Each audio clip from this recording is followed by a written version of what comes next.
Good afternoon, everyone. Thank you once again for being here and being very supportive of all our activities, all our endeavors of the Miss World Philippines organization. It is only fitting that all of you join us this afternoon as we send off our official candidate for this year's Miss World 2018 pageant to be held in Sanya, China on December 8th. I strongly believe that we will have the country's second Miss World. Katarina has the looks, brains, and regal bearing of a winning queen. But more than that, she's also a woman of substance, and you can see it as soon as she starts talking about her advocacies. As she fulfills her new role as a country's ambassador of goodwill, she will also shine the spotlight on her deserving causes and advocacies. Please help us spread the word and encourage our fellow Filipinos to help her win the crown. And lastly, please also encourage everyone to catch the live telecast of the Miss World 2018 pageant via GMA 7 on December 8th. This is a live via satellite. At this point, ladies and gentlemen, I would like to show you the video, the video of the intro video of Miss World Philippines 2018, Katarina Rodriguez. Hi everyone.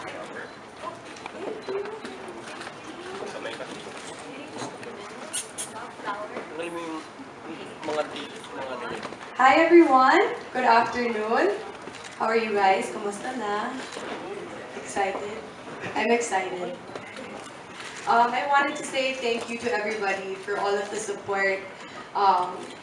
You know, a big part in being a beauty queen, it's you're carrying the weight of your country on your shoulders when you go abroad to compete, and you're representing all of the people, all of the Filipino people, and I am very blessed to be a Filipina because every single Filipino who has participated on this journey have been so helpful. They've taught me so much. They've taught me patience and kindness and generosity and really what it's like to be a woman.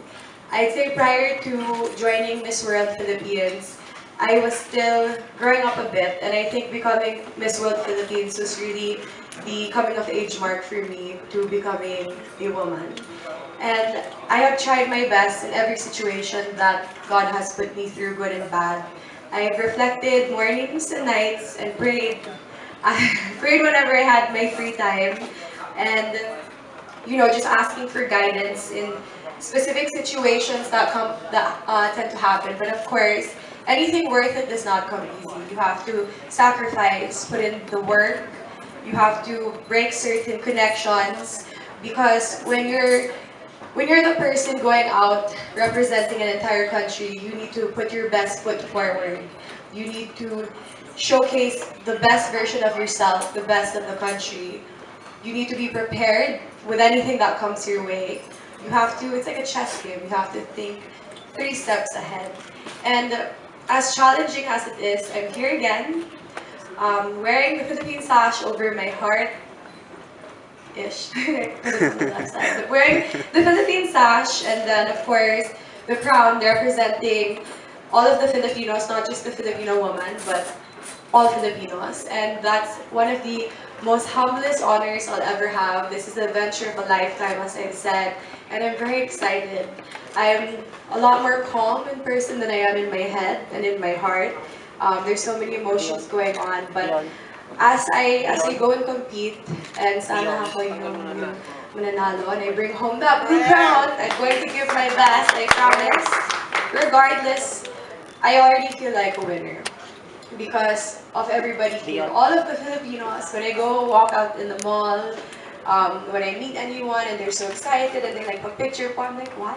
And then I realize, oh, I'm just from the Philippines. And I didn't understand at first na bakit gusto nila ng picture sa akin.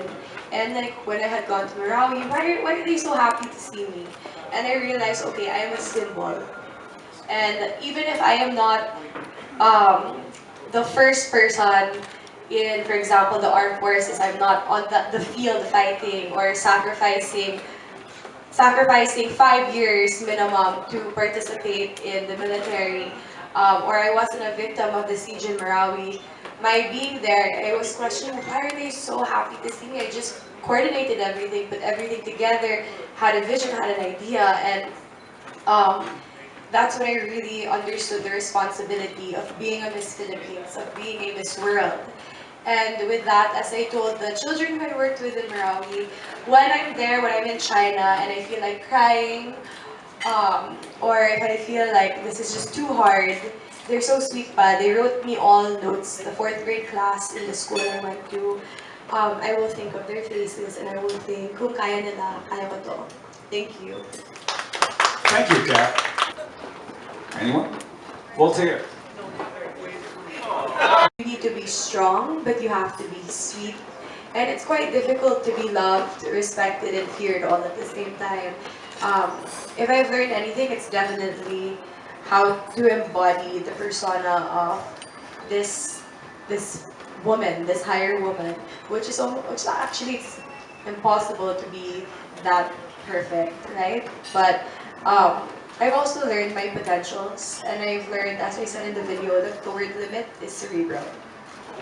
My game plan is to really just be myself, as I have been the last two competitions I've joined, because there's always something that happens that, leaves a mark, whether it be me falling into a swimming pool or, me sleeping for 3 days and everyone thinking I forfeited my crown. But there's always something that happens just because I do what's natural. That's really my game plan. And of course, to showcase what a Filipina is to the world. 100 plus candidates is so much. It's a lot of girls. So you have to really do what you can while staying true to yourself to stand out. And your focus should be on what you're doing and your actions and your next move. I think it means every single second of my life up until that coronation night, because I think everything I've been doing from the day I was born till now really was meant for that specific night. I suppose the first part of my life, right? Because I'm only 26. But I like to think of the Phil Collins song, In the Air Tonight, just because there's a lyrics that stuck in my head that I've been waiting for this moment all my life. And this Miss World journey that I'm on, it's, you always question in life, like, why did this happen? Why am I doing this? I thought I wanted this career, but why am I here? And I had that a lot. I had cold feet often, whether it looked like it or not. But, this crown, it means all of those moments and experiences. And not just for me, but I think for the Philippines. I think it's the time of the Filipino people, not just in pageantry, but in politics, in sports, in medicine, in just every aspect. Like I said, we live in the world's best kept secret. Our people are naturally hospitable and kind and brave, and it's really our time. The lands are, we have rich biodiversities, as I've said, and it's the perfect time to be a Filipino. One last question, Kat. I'm just very curious. How did you prepare for the sports challenge? Because it's one of the toughest in this world. That honestly, I'd say I unconsciously was preparing for it. Like my first answer, it's really, I'm an athlete. My first love was long distance running, competitive long distance running. So every day was very routine and very boring because I trained twice a day, slept, ate. I was very robotic, very uninspirational, but I loved running. And I think that it's very natural to me now to be athletic. In terms of swimming, I love surfing, and I think my hobby of surfing prepared me for the swimming portion. And I'm just, if you followed me on Instagram since 2014 and my top model journey, you'd see I was even working out in the model house. So I continued that, and anything physical is actually mental. So when you're there and if it's a race or whatever, it's really all mental. And if you believe you can do it, you can do it. For your preparations is surely shorter, and the Miss World Philippines organization is completely different from Binibining Pilipinas. So, but the sport that I have, it's different. The manner in which they work, it's different. And I think even if I have gone through it, because of the differences, you also have to make adjustments, and you can't really have expectations, especially the planning part. The one thing I really wanted was time for myself prior to leaving, so I made sure to allocate time for myself with my best friend, with my family. Yeah, and get a massage, stuff like that, because when you're going to leave, I'll be leaving for, when I'm going to leave, which is for a month, it's a long time. So, I was gone 2 weeks last time, this is double, and it's really endurance. So, I know naman what to expect in terms of preparation, and again, you have to be overly prepared because you'll never know what happens. I know my potentials, and I know the potentials of my country and the Filipinos, and exactly that the word limit is cerebral. And I think right now in this world we need somebody who's optimistic, who understands that impossibilities are just, oh, it's just a word. And with that said, this world now with everything going on needs that little bit of, sunshine, if you will. And I think I can be that. So when I win, then I have to rank per year with Miss World, and I think I'm gonna learn a lot and grow a lot. I think at the end of it, I'll surely be twice the person I am now.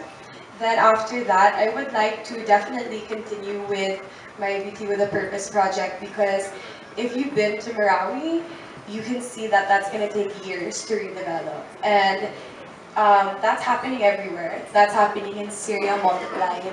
That's happening in many different third world countries. And I promised myself that before I have my own children, I really want to be a mother. That's my dream. It's something that I just feel.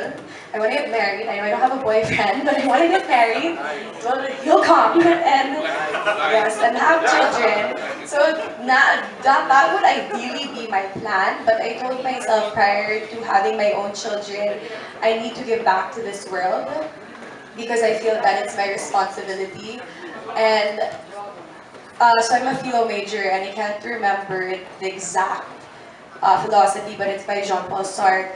He says something like, when you have enough and then you have more, you give. I have enough and I have a little bit more, so this is my time to give. So yeah, I'd say to make sure that I do what I can to help, find a boyfriend, and then get married, and then have children. Aside from giving the Philippines a second Blue Crown, I would like to definitely shed light back on Marawi. The reason why I hold Marawi close to my heart is because I'm from Mindanao, and my peace advocacy started with Binibining Pilipinas, and it developed from there. Prior to the screening of Miss World, I kind of locked myself in the island, Siargao. I stayed there, I wasn't answering anything, and I was really contemplating what my BWAP would be. And when I finally made my first trip to Marawi, anyone who goes, there's this automatic, indescribable connection you have to the place, to the people. It's so surreal. It's like you're in a parallel universe. It's like you're in a different country. It's like you're off from zombie movie set. It's devastating. But it's extremely hopeful. As much as it's devastating, it's twice as hopeful, because the children there, the people there, they're incredible. They're exactly what resilience is. And I think, again, what's happening in Marawi, it's so timely because it's happening everywhere, especially now that we're 8 billion people in this world, roughly. So imagine what 8 billion people could accomplish if we all learned to love and respect one another. And when I win Miss World, I want to shed back light on Marawi, because everyone in the world knew what happened last 2017, and use the redevelopment of Marawi as an example to the rest of the world. how we should move forward with our lives. And the thing is, it's very contextual, depending on what community you live in or what country you live in, how you run your, for the head of the country, so the president, etc., how you run your country, it depends on the agriculture, the religion. There's so many, again, it's contextual, so yeah, it's quite complicated. But I believe it's possible. It's extremely possible. And I don't like that people stop talking about Marawi. It's like, okay, the ice is out, everything's fine, the war is done, there's no violence, but that is just the beginning. That is just the start of what hopefully is not a 15-year redevelopment. If I walked, I got out the convoy and I walked around Ground Zero, the most affected area, and I just couldn't grasp anything. There was a school that was completely turned over. There were little chinelas road of a little girl and a little boy. I have pictures. No photo, no video can show what happened. 300,000 people were affected. 74,000 families displaced. These people cannot go home. There's no home. And when you meet them, especially the children, they're the sweetest children. Sobrang maayos sila. And they're very optimistic and positive. So I don't know, that just sparked something in me. And if I never get married and never have my own children, if I don't win the Miss World crown, still I want to win it, that's okay because I found my purpose. And I thought I knew my purpose prior, but I really think that is my purpose. Thank you. Let's go to something lighter. I don't know if you. Or else made and not born. I think they're definitely made and not born because it's not all about the face anymore. Of course, that's probably 50% of it. I'll admit that. But nowadays, it's really the substance of a lady, how they answer, their charisma, how they carry themselves, and that comes with experience, and that's made. That's through your whatever life throws at you. So I think it's definitely made. You have to put in the work. There's a saying that my coach in track and field used to tell us, and that's commitment rises above talent. I'd say that's the same thing for beauty pageants. Wardrobe is such a fun part. It's very stressful because you think, how many muletas am I going to have? What activities are there? Miss World doesn't give you a list of activities, so that means you have to be very prepared. But I would like a challenge, so challenge accepted.